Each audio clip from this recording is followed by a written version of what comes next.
Hey guys, it's Albie here. I am in the process of purchasing my very first home. I decided to share my journey so that while I'm learning, you guys can learn right along with me.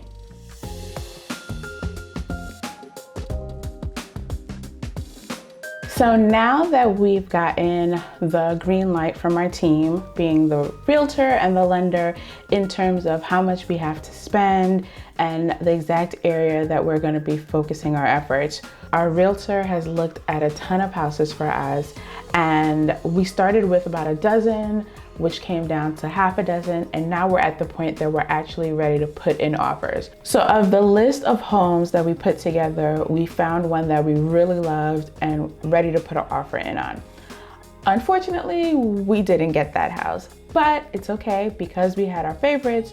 We were actually able to put in an offer on another one on that list. And so now we're waiting to find out if we've gotten that house, if our offer's been accepted.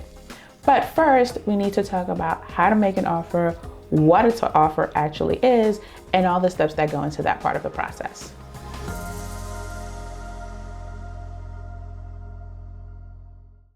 So based on the information that we have in terms of how much money we can spend from our pre-approval letter, we're making an offer that is competitive but also reasonable.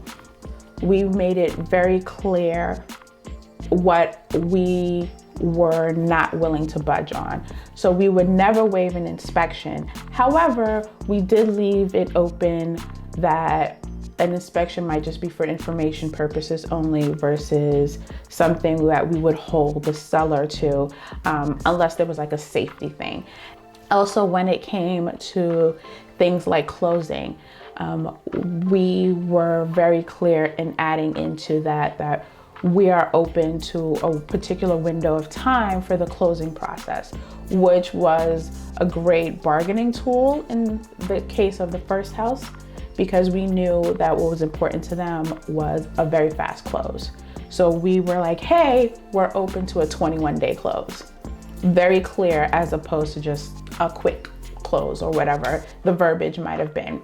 So it's always going to look different, but in any opportunity, and this is something where the realtor is going to take the lead, any opportunity where there was to be very precise in the language, we jumped on it so that there was no room for ambiguity.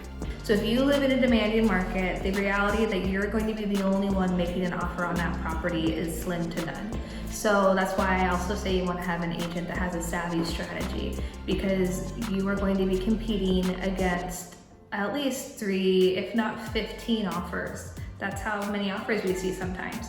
The most beneficial strategy that's been going on is usually you'll make an offer, and if it's a high demand market, you will pay your own closing costs, which are roughly 2.5% to 3% of your offer price.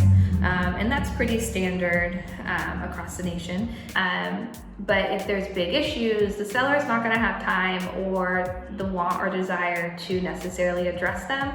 But what I often end up doing is negotiating for the seller to then cover those closing costs that we came in and said we were going to take care of. The second house that we put the offer on is one that I saw in person. And so walking through it with the realtor, we were able to see, cosmetically that everything looked good, which led us to putting in an offer. Our offer has been accepted, but before we can actually go through with the process, we need to get the house inspected. So right now we are the official terms under contract, because the offer package is in fact a contract.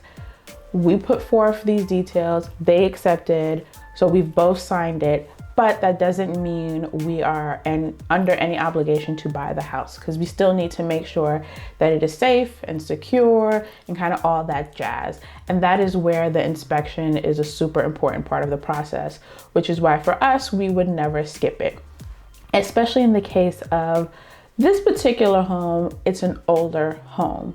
Not to say that the age should be a dictating factor, but with an older home, you do run the risk of discovering all kinds of things behind the pretty walls.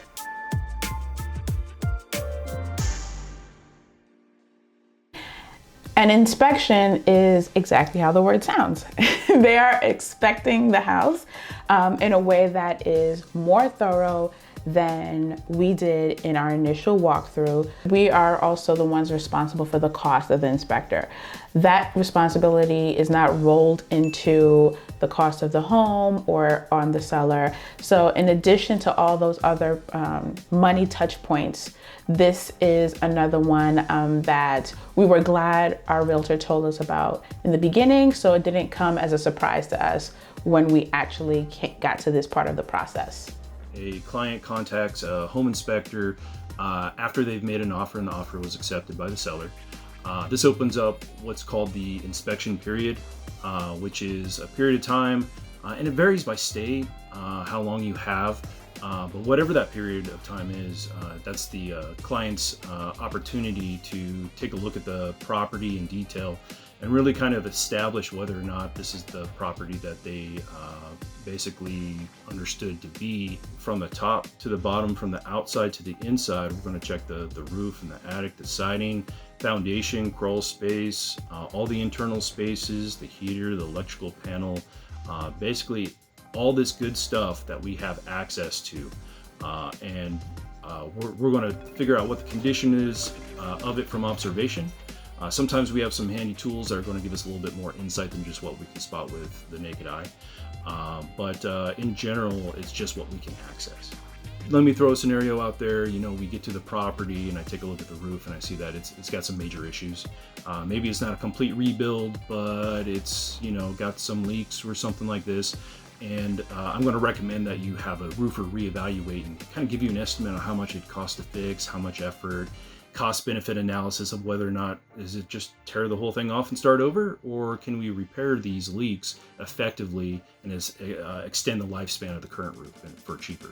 We are relieved that the home so far has not shown any major real flags, any big ticket items in terms of cost to repair. However, the home did have an addition that was done to it a couple of years back, and there were two things that did come up that have given us a little bit of a pause. And they are water damage, nothing to the extent of like mold or mildew, but we need to assess how damaging that water damage is, as well as the safety of the railing in that part of the home. Those are the only two items we have brought back to the seller, and for them to decide if they're going to fix it or maybe just, you know, hand over the information from when the work was done, and based on the information we get from that construction, we make a decision. And so right now we're just waiting to see how all of that shakes out to make a final decision on if we're good with the inspection report and want to keep going, or if this is where we pull our offer and continue on with our home buying process. We have fallen in love with this house. We could see ourselves here, but we also don't want to buy something that turns out to be a lemon, because it could be beautiful on the surface, but if it's rotten, literally and figuratively, behind the surface, then we don't want it. It is super important to have every little bit of information you can have in the front end, because without it, that could end up costing hundreds of thousands of dollars on the back end, because you're walking into a house blinded by the surface beauty, not realizing it is possibly crumbling behind the surface.